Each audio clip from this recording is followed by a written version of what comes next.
Okay, so it's about 1 in the morning, and I didn't get to film this video earlier because I went out. I know I love doing YouTube, but having a social life and enjoying times with friends is irreplaceable. Sorry. So because of that, I might seem a little more low energy, but I promise I'm not low energy. It's just, a little bit tired. But I want to get through these videos because I'm actually finally seeing the finish line in sight with this series within a series, and I'd like to get through these last few years because then it'll be less stress on my back. So let's not waste any time. Welcome back to I Want to Talk About, the series where I take a topic, I sit on camera, and I blabber about it. And I look at my camera screen instead of the lens. Sorry, I don't mean to do that. Anyway, like I said, it's the series within a series. You could see it in the title today. I want to talk about my favorite games of 2018. You know how the series works at this point. We get into an introduction on what a certain year in gaming looked like as far as the console landscape, although again we're going to be doing it much shorter this time around just to focus on the games. We'll be starting off by talking about the snubs, the major games that I didn't play or didn't play enough of, the just missed the cut games, the games that I liked at about a 7 out of 10 level, not enough for the two major lists but I still enjoyed them, the cream before the crop, the games that would be like an 8 or 9 out of 10 on my scale, and then my proper best list of 10 out of 10 games. So, enough yapping about that, let's get into the intro of 2018. A year that was a very, very up and down one in my personal life, but for as wonky as the year was, one of the things that really made it fun was video games, because 2018 was actually a really, really fun year for gaming. Obviously, 2017 was going to be a hard year to live up to because that was probably one of the better years in gaming that I've lived through, but 2018 definitely had its share of gems and bangers. In terms of what the console landscape looked like to kind of blow through it and blow through some of the big news of that year, the PlayStation 4 was just kind of doing its usual thing, dropping a small number of exclusives, but some really high quality ones. Many of you that are big PlayStation fans will probably look back on 2018 as one of the better years of the PS4's life. Sony was also finally ending their stupid practices related to crossplay that year, which was nice because obviously it was really kind of ridiculous that they wouldn't let people crossplay at the time. Oh, and they also dropped the PlayStation Classic. What a waste of a re-release. On the flip side, Xbox One was receiving fairly few exclusives after the launch of the Xbox One X, but Microsoft was busy buying everyone under the sun, so hey, it was okay. It might not have had a ton of exclusives in 2018, but wait until next year. Or the year after. Or after that. Or after that. Or maybe after that. Or after that one. And while those two were finding ways to one-up each other, the Nintendo Switch was somewhere else hula-hooping, and it was still flying off of shelves despite the fact that the first-party lineup was a touch lighter than it was in 2017. Some smaller games, more Wii U ports to the Switch, things like that. Again, one thing that will be pointed out is that a lot of the Wii U's library has come to the Switch at this point, and quite a few of the major ports came out in 2018. But it still continued to sell because, well, one, it had a good kind of thing going for it with the mix of handheld and console. The pre-established lineup was already great, and it helps that the year ended with the release of one of the biggest, most popular games in probably the last decade or so. But of course, we'll get to that in due time. And then as far as third-party news, I think the biggest things that I remember from 2018 were the closure of Telltale games, because there was a lot of drama wrapped up in this one. It was so sudden and there was a lot of craziness to it. And 2018 was the year that we were spending a lot of time talking about loot boxes, specifically because of EA and Star Wars Battlefront 2. Oh, wait, sorry, did I say loot boxes? I meant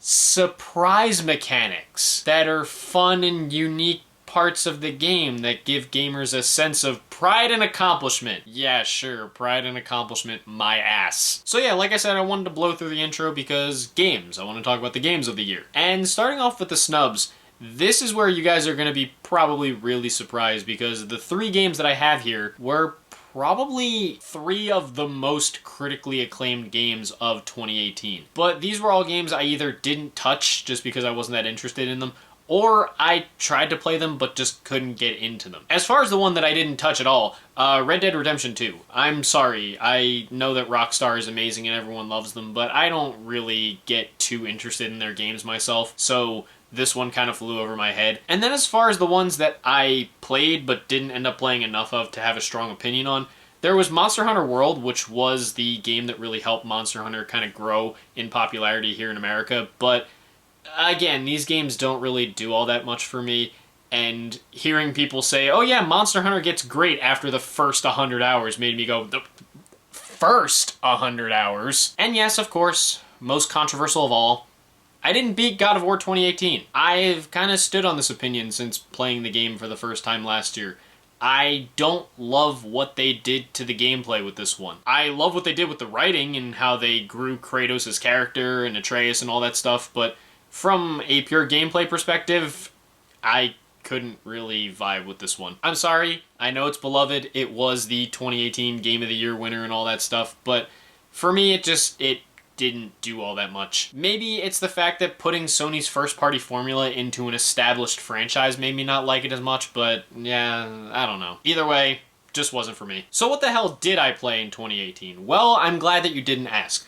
I have quite a few games here in the Just Missed the Cut section. Again, the games that I would have given like a 7 out of 10 to. Looking at what I have, another bit of a hot take here, but the Shadow of the Colossus remake, because I think the half of the game where you're fighting the Colossi is among the best stuff that I've experienced in a game, but the other half when you're not fighting Colossi is just kind of a drag to me. Though I appreciate what it's doing, and I think that Bluepoint does deserve a lot of credit for the job they did in remaking it. There was also MLB Home Run Derby VR, which the PlayStation VR version that I played is not the most polished, but honestly, hitting a home run in VR does feel incredibly satisfying, and it's nice that all 30 MLB stadiums are actually in the game now, given that at first it was just the most recent All-Star stadiums. A rare example of a DLC expansion being included, but Splatoon 2 Octo expansion, a nice addition to Splatoon 2, even if, yes, it is ball-bustingly difficult to the highest degree. Seriously, playing this game is like being slam dunked by an 8-foot-tall basketball player into the deep end of the pool and you never learned how to swim. And then we have Super Mario Party, which was a nice return to form for classic-style Mario Party after the previous few games were not really as well-liked by a lot of people. I didn't really mind them. I didn't play them a lot, but I didn't mind them. Even though this definitely had its share of warts and also could have had a lot more content. So now let's get to the cream before the crop, the games that are like an 8 or 9 out of 10 on my scale.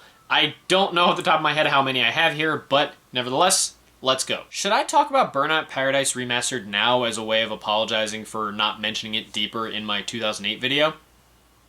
Well, I'm gonna do it anyway. I don't actually have a proper rating that I've given to this game because it's one of those games I've dumped a lot of hours into, but I never actually, like, beat it, so to speak, if there is a way to beat it. But I still know good and well that it would absolutely go into this category because I love this game. Growing up, my only Burnout experience was Burnout Legends on the PSP, but I remember my brother grabbing Burnout Paradise during its initial release on the PS3 and Xbox 360, and we ended up grabbing the remaster just because it was readily available on current-gen consoles, and it was also available on Xbox Game Pass, so I have it on Xbox as well. And again, while I've never fully beaten the game, Burnout Paradise is one of those games I just love going back to every now and then. It's kind of a chill game. It's basically a perfect comfort game, and even as someone who doesn't really like more realistic car-based games, the only real car-based games that I ever play are kart racers, this one never dulls out to me. The open world is still plenty great to explore, and it has so much variation in terms of the world and the gameplay as a whole that it's just still a great time. It's sad to me that Burnout has kind of gone the way of the dinosaur because I'd love for them to release a brand new one, but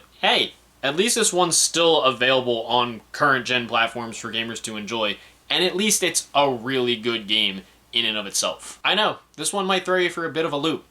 Granted, given that I said I wasn't that crazy about God of War 2018, there's probably nothing in this video that'll throw you for a loop. While it's gotten a bit of a reprisal thanks to some post-launch content, Kirby Star Allies was not the most beloved Kirby game when it first came out. And honestly, I get it. Coming off a trio of great games in Return to Dreamland, Triple Deluxe, and Planet Robobot, Star Allies might have felt like it was playing it a little too safe and too straightforward, which might have turned some fans off, but for me, I was honestly welcoming a game like this on a console, because the last Kirby game that came out on a console at the time was Kirby and the Rainbow Curse.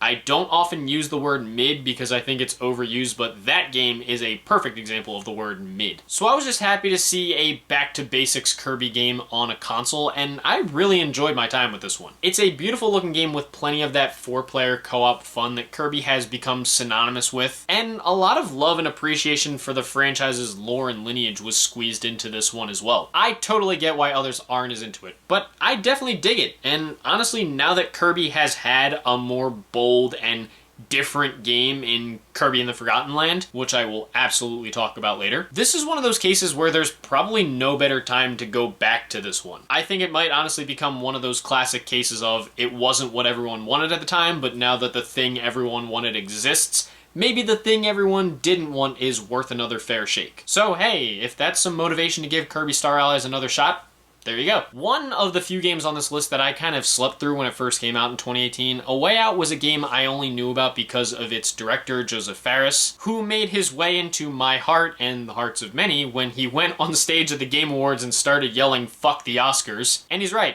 Fuck the Oscars. And the Grammys. Fuck the Grammys too. But despite Joseph's incredible passion and the many Tommy Wiseau comparisons, A Way Out was barely a blip on my radar in 2018, and the only reason I ended up playing it was because my brother and I adored Joseph's follow-up game, It Takes Two, in 2021, enough that he chose to grab A Way Out to see if it was just as good. And I could say it's not quite as good, but we both really enjoyed our time with it. Playing a game like this, I can see why a guy like Joseph Fares is so confident in himself, because he really knows what he's doing. It's a co-op mandatory game that's great fun to play, especially if you have someone to play with that'll make the experience even more chaotic, like I did with my brother. And it even has a really engaging, I'd even say gut-punching emotional story with some really great twists to it as well. I couldn't really get into Joseph's first game, Brothers: A Tale of Two Sons, because it just kind of disoriented me, but between this and It Takes Two, I'm convinced. He and his team are really good, and I'm definitely excited to see what else they've got up their sleeves in the future. Speaking of narrative-based games, let's talk about one from everyone's favorite, not favorite, pretentious game developer, Quantic Dream. Now, as someone who has an unapologetic love for Heavy Rain in spite of its warts, I had a point in time where I was interested in whatever the hell Quantic Dream threw at me next, which did, of course, lead me to Beyond Two Souls, which was disappointing, but hey, I was still interested in whatever they were going to do on the PlayStation 4. Until I found out that it wasn't that Dark Sorcerer tech demo that they showed off before the thing came out. So yeah, that was pretty sad. Okay, but in all seriousness, I was intrigued when Detroit Become Human was announced, as it was a continuation of a PS3 tech demo they released in 2012 simply titled Kara, which I always get the urge to pronounce as Kara because one of my closest friends is named Kara and it's spelled the exact same way.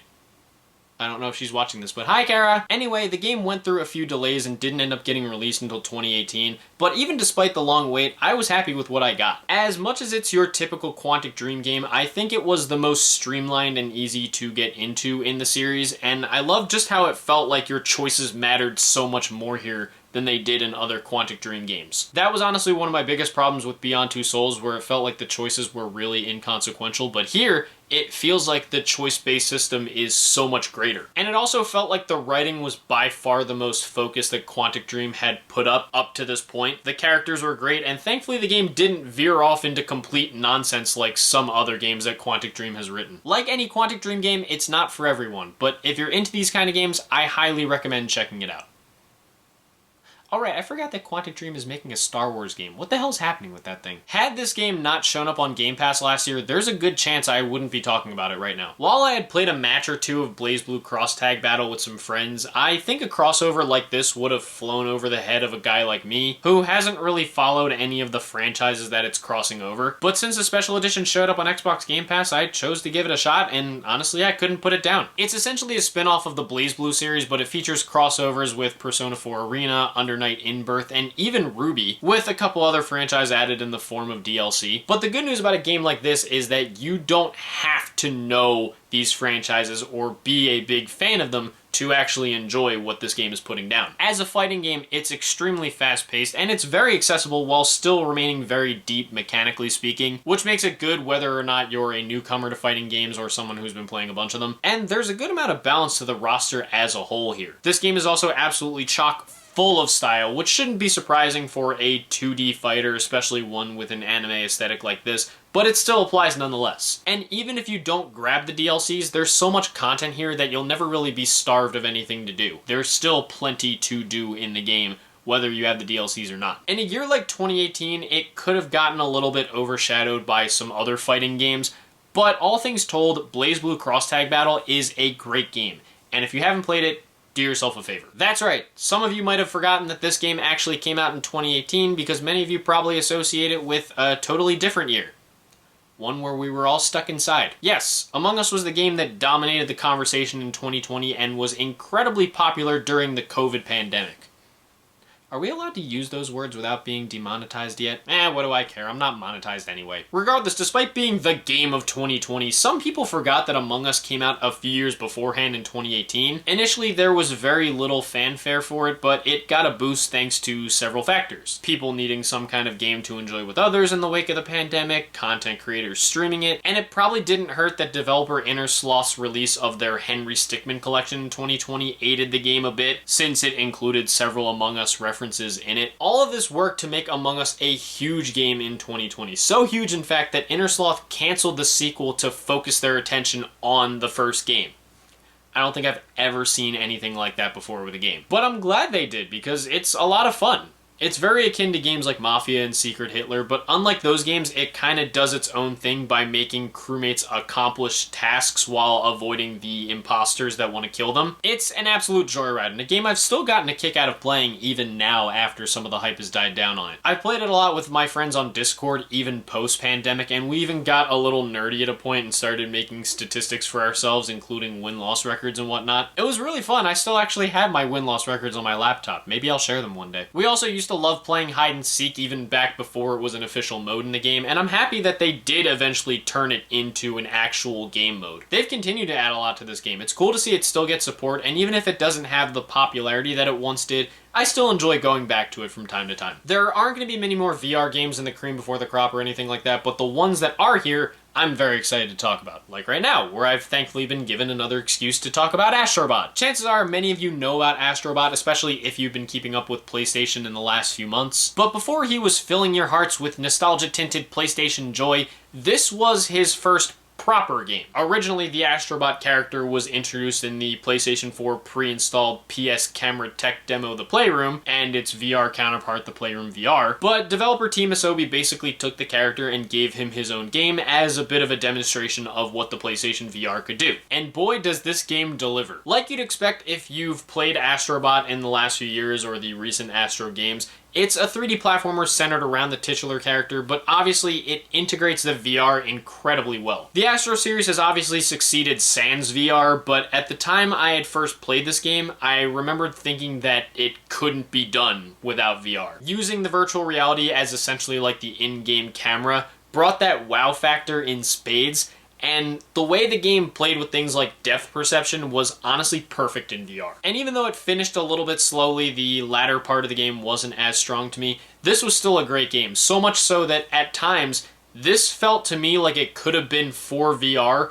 what, say, Super Mario 64 was for 3D platformers. It's just a shame that it didn't quite help VR take off as much. Still, it's a great game, very well worth playing, and I'm happy that Astrobot has continued to exist as a franchise since it, and improve so much as well. With how fun and clever and creative this is, I'm glad to see that this character in this universe didn't get stuck to the virtual reality headset. And I'm getting ahead of myself before my eventual video on this year's best games, but I truly hope that this year's Astrobot game becomes like the first of many platformers for PlayStation, and I hope it shows them what they could do if they make some AA games here and there, because it's truly fantastic. This is the first time I'm doing this in this series, and I'll do it a few more times in the next few videos, but allow me to yap your ear off about Jackbox. The Jackbox Party Pack series is, as you may know, a series of yearly games that include 5 party games each that you can play with friends and family, and you don't even need a bunch of controllers. All you need is a phone or a computer or a laptop or what have you, and you can connect to the game. It's very cool, and even beyond the games having a set number of players, many of them have an audience where players can still contribute in some way. There's games involving word association, fill in the blanks, drawing, the whole 9 yards. This was another game that saw quite a boost during the COVID pandemic because anyone anywhere could play it as long as one person owns the game, and anyone can connect to it as long as they have like a phone or a laptop. But it was a game I actually got my feet wet with right before we all got locked away. I first learned of it through my college's games club, rest in peace, University of the Arts, where it became a regular game that we played then, and it became a regular game that we continue to play even after COVID. This version in particular, Party Pack 5, has quite a few of my favorite Jackbox games on it. You Don't Know Jack Fullstream is the goofy trivia game that has definitely gotten some spins out of myself and my friends. Split the Room, where you get presented presented with a this or that type question and have to basically polarize your other players is really, really fun. And of course, there are two of my all-time favorites, Mad vs. City and Patently Stupid. Mad vs. City is a giant robot rap battle-based game, while Patently Stupid is centered around inventing things to help solve ridiculous scenarios. Those two games have given me among the most laughs and great memories with my friends, and they're two of the games we always find ourselves going back to. Honestly, this would have been a 10 out of 10 and it would have gotten onto my best list, but it has Zeepeldome in it. Zeepeldome sucks. But that aside, Jackbox 5 is still a great game I love playing with my friends, and I have too many great memories with it to not rate it high. One of the best Jackbox packs. Definitely check it out. And closing out the cream before the crop, you know I had to talk about this one. I mentioned it before, but as big as Crash was, I grew up on Spyro more so than Crash, so a collection like this was even more hyped to me than the Insane trilogy was. Much like Crash, the mainline Spyro franchise went dormant after 2008, though Spyro himself stayed alive and well thanks to the Skylanders franchise. Still, with Skylanders eventually hitting a decline and with the release of the Crash Insane trilogy, I was really hoping to see Spyro make a similar return, and it seemed like the developers were, because there were some comments at the time basically saying, yeah, we're thinking about doing Spyro. And sure enough, Spyro Reignited Trilogy was announced in April 2018. You should have seen the way I screamed when I woke up to the news that Thursday morning. Now, unlike Crash Insane Trilogy, I can't make a joke about this game introducing a whole new generation of gamers to a certain obscenely difficult level because, truth be told, Spyro is much easier than Crash, but I can say that this re-release allowed Activision to introduce a whole new generation of gamers to trouble with the trolley, eh? And I'll be honest, as amazing as the original games are, there's a part of me that prefers playing them through this collection than through their original forms. I feel like this collection cleaned up a lot of the more frustrating mini-games in the original, balanced the difficulty more, and improved on the already solid controls of the original 3 games. I mean, sure, Sparks' AI is 99 cents short of a buck, and there's a glitch or two here and there, but this is still a very well-made re-release, and it makes me happy to see these games still exist on a modern platform. I literally just finished my near-yearly replay of the game just a couple days ago since it just came to Xbox Game Pass, though having played it my whole life on PlayStation, playing it on Xbox felt dirty. But yeah, like I said, I replay this on a near-yearly basis. It's one of those things I can just constantly come back to because I just enjoy these games that much.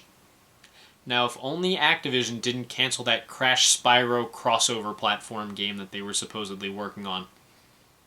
Assholes. So now onto the proper best list. The games that I gave a 10 out of 10 to in 2018, and there are 5 here. Starting off at the number 5 spot, a game that is going to be surprising to many of you, especially because even after all these years, I still don't know if I'm pronouncing it correctly. I am gonna go with Fia. I believe that's how it's pronounced. I thought it was Faye or I thought it was Fee, but I believe it's pronounced Fia. Either way, kind of like Rhyme in the last video, there are probably some of you that might be tilting your head to the side and either not knowing what this is or knowing what it is and being incredibly surprised that I put it this high on my list. I barely knew what it was until very close to release, but this was the first game in EA's lineup of EA Originals, their program where they provide publishing assistance for indie games and give the developers all the profit back. I hope. Now, to be technical, Unravel was retroactively added to the EA Originals lineup, but this was nevertheless the first game to come following the initiative's announcement, and it was a game that I actually ended up falling in love with. It's a 3D platformer, but with some musical elements thrown in, and they're implemented very well. I love how beautiful and stylized the game is, and how the story is handled so subtly with such a show-don't-tell kind of approach. It's definitely not for everyone, as I think it may have a bit of a hands-off approach that some people won't care much for, but for me, I couldn't put it down. I actually played through it twice, once on the Switch and once on the PlayStation 4, and I loved it even more the second time through. Maybe sometime soon I'll give it a third playthrough. Who knows? Either way, highly recommend looking into this one. It's a really good game. At number 4, perhaps the biggest indie game to release in 2018, if not the biggest, by far one of the biggest, I gotta go with Celeste. This was another game that took me a pretty long time to actually get around to playing. I believe it was on Game Pass or PS Plus sometime last year. I don't know if it was added to one or the other or what, but I know it was on one or both. So I played it through PlayStation 4 because I had been hearing so many great things about it, and it was another game I simply couldn't put down. So much so that I ended up getting the Platinum Trophy in it, which again is quite a rarity for someone like me. Celeste is a truly beautiful 2D platformer that is very punishing but nonetheless rewarding, And I actually applaud that the developers were able to meet gamers in the middle and offer nice accessibility features to make it a little easier to get through. I respect when an uber challenging game still has the gall to be like, sure, we marketed our games as being challenging, but we can make them easier. It's just a nice gesture, and beyond the gameplay, I do love how this game adds in a really beautiful narrative centered around mental health as well. Combine that with the beautiful pixel art graphics and unbelievable soundtrack, and there you go. Celeste is an absolute gem. It's a beautiful game from start to finish, and if you haven't played it yet, I highly recommend it. Dude, by the way, I really need to figure out how to get Celeste 64 running on my Mac. I found out that they released this recently, and it looks awesome. I gotta try it out. At number 3, I mentioned that BlazBlue Cross Tag Battle was going to be overshadowed by a couple fighting games from 2018, and this was a pretty huge one. I gotta go with Dragon Ball FighterZ. Yep, I've said it before, but when it comes to licensed games, my love of gaming supersedes my love and interest in the licenses themselves. It doesn't matter whether it's a franchise I know or care about. If the game looks good and I want to play it, I'm going to play it. To wit, I barely know anything about Dragon Ball as a franchise, but I do enjoy me a good Dragon Ball video game here and there. To say that I enjoy Dragon Ball FighterZ would honestly be putting it a bit lightly. This is one of my all-time favorite fighting games, and it's my favorite fighting game that's not in the... well, you already know what series I'm talking about or what I'm alluding to, and we're going to talk about it a little bit later in the video. It should come as no surprise that a developer like Arc System Works knows its way around making a gripping fighting game, but they also really set the standards for how respectful a licensed game should be to its source material. Even as a non-fan, I was playing the game several times and thinking, yeah, this is what I would want a Dragon Ball fighting game to be like. It says a lot that this game was a favorite of the late legendary creator of Dragon Ball, Akira Toriyama, rest in peace. And the gameplay is so kinetic and deep. It's the kind of game I can't get enough of. It's the kind of game that feels to me like a benchmark for other 2D fighters to follow from. And it's the kind of game that, like I said, even non-Dragon Ball fans like myself should absolutely play. It's a really special game. I've played through the story mode twice, and I still can't get enough of it. It's really a fantastic game. And before anyone asks, no, I haven't played Sparking Zero yet, but I definitely want to. At number 2, so maybe in this video I've been a little bit harsh towards some of the big PlayStation exclusives of 2018, but lucky for you guys, we have one that I will not be harsh toward, because this one is far too special to me and I love it so much. I obviously gotta go with Spider-Man 2018. Being on the opposite end of the licensed game spectrum compared to Dragon Ball FighterZ, we have a game here based on an IP I have far more of a connection to that I was looking forward to for years before its release. I remember first hearing about this because there were rumors of Sucker Punch developing a Spider-Man game. And honestly, given Sony's first-party approach, I don't know how much of a difference it would have made. But in the end, it turned out that Insomniac Games was the one making it. Quite honestly, my first 2 proper video game franchises that I played in my youth were Spyro and Sly Cooper, so Insomniac and Sucker Punch were basically my 2 childhood developers, and I loved them dearly. So it didn't matter who was making it, I was gonna be excited. And the more and more I saw the game, the more hyped I got, and the more my hype thrusters were set into overdrive. I even remember going to a midnight launch for the game, which was really 8 p.m. the night before. And yeah, like I said, this game means the world to me. As a huge Spider-Man fan, swinging around has never felt so great. The combat is an absolute marvel, no pun intended. The visuals are awe-inspiring, and I also love the writing as well. Peter and MJ's dynamic in the game was always one of my favorite parts of it, and that ending still hits like getting punched in the face by someone who's wearing an Infinity Gauntlet. It makes me so happy to see that Insomniac is so respectful to the lineage of my favorite superhero, and that they continue to be one of the best developers in gaming today. Having, like I said, grown up with them, it's crazy to see just how talented and amazing they still are. Spider-Man and its subsequent follow-ups feel like the culmination of everything they've done, and they're truly magical games that are well worth your time. And now that I've waxed poetic about Spider-Man 2018, I just remembered that I have the remaster that came with Spider-Man Miles Morales sitting around my PlayStation 5, and I gotta replay that at some point. What an amazing game. But of course, you guys probably already know my game of the year is my favorite game of 2018, so let's not even beat around the bush, you already know. My favorite game of 2018? Super Smash Bros. Ultimate. I mean, none of you should be surprised that this was my game of the year. I've mentioned many times that Smash Bros. Is my favorite series, and Ultimate was the kind of game I couldn't believe I got. I'll be honest, the hype cycle for this game wasn't as crazy as other Smash games to me, largely on account of it not taking years like other Smash games did. It was announced in March of 2018, shown off in June of 2018, and then released in December 2018. A 9-month wait is nothing compared to the 3-year waits for Brawl and Smash 4. That, and I'll be honest, when rumors were flying around about this game, it was sounding like it was just going to be a Smash 4 Deluxe with a few new characters, so as much as I was going to get it regardless, I wasn't really feeling the need to bounce off the walls yet. That is until the reveal trailer was shown at the March 2018 Nintendo Direct, and suddenly my brain started going, wait, it's not a port! It's not a port! It's a brand new game! It's a brand new game! And what a brand new game it was. Mechanically, it was like an even happier medium between Smash 4 and Melee. It had a full-blown single-player mode that I honestly really enjoyed. I know Subspace is better than World of Light, but I still enjoyed myself with this a lot, so much so that I even played through it twice. And then, of course, there's the big selling point that every character that's ever been in Super Smash Bros. Is here in this game. They even went as far as to bring back characters like Pichu and Young Link on top of the hype returns of characters like Ice Climbers and Snake and Wolf. Plus, they brought in new characters like Simon Belmont and King K. Rool, who I personally had been asking for years before their official inclusions. And even some DLC characters I had been asking for years, like Banjo-Kazooie and even Sora from Kingdom Hearts, of all characters. The latter of which I could have never predicted would happen. So much so that I actually lost a bet and had to get my hair cut because of that.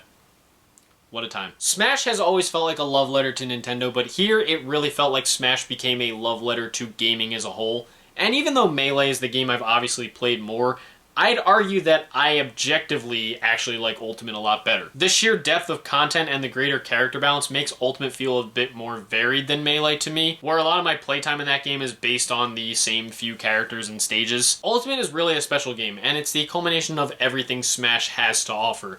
And while Super Mario Odyssey is my all-time favorite game, Ultimate is a strong second right behind it. It's been incredible to see how much Nintendo has dominated on the first-party front with the Switch, and Ultimate is by far one of the crown jewels of Nintendo's first-party history. I hope they deliver just as much with the next console. So yeah, that's 2018. Maybe not as hype as 2017 to some, but definitely had a lot of really good games. And next up is 2019, which is kind of an interesting one to look back on, but I'm gonna save the reason why for when we get to that video. Of course, though, this is all just my opinion on 2018 as a year in gaming. What were your favorite games of 2018? Were they games I didn't talk about, some games I did mention? What were some of your great gaming memories from 2018? And as for the question of the video, given that in this video I talked about some hugely critically acclaimed games that I didn't play or that I just didn't really get that into, what are some extremely beloved and critically acclaimed games that you haven't played? And why haven't you played them? Is it like you want to play them, but you just haven't gotten around to it? Or is there a reason that you just never got into it? Whatever your thoughts, opinions, and experiences are, leave them down in the comments below. Let's keep this civil and have some fun as we like to do. If you guys want to hit like and subscribe and support some of my other ventures that I have linked in the description, thank you. If not, it's no big deal. I totally understand. And yeah, once I turn this camera off, I'm going to record the 2019 video because I already have the script written.